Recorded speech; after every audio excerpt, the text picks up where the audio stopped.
শিরকের গুনাহ কতই ভয়ঙ্কর আল্লাহ রাসূল সাল্লাল্লাহু আলাইহি সাল্লামের এই হাদিস শুনলে আমরা সেটা বুঝতে পারবো।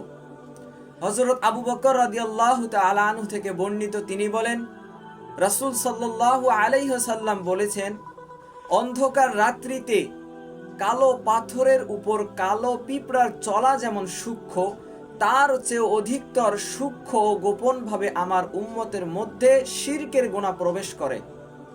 এ কথা শুনে হযরত আবু বকর রাদিয়াল্লাহু তাআলা আনহু ভীত ও পেরেশান হয়ে পড়লেন এবং আরজ করলেন, ইয়া রাসূলুল্লাহ, তাহলে রক্ষা পাওয়ার উপায় কি?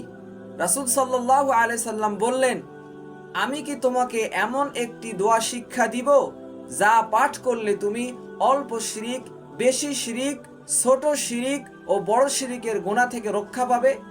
তখন তিনি বললেন, জি হ্যাঁ ইয়া রাসূলুল্লাহ, বলে দিন। তখন রাসূল সাল্লাল্লাহু আলাইহি সাল্লাম বললেন, তুমি এই দোয়া পাঠ করবে, আল্লাহুম্মা ইন্নী আউযু বিকা আন উশরিকা বিকা শাইআন ওয়া আনা আ'লামু ওয়া আস্তাগফিরুকা লিমা লা আ'লামু।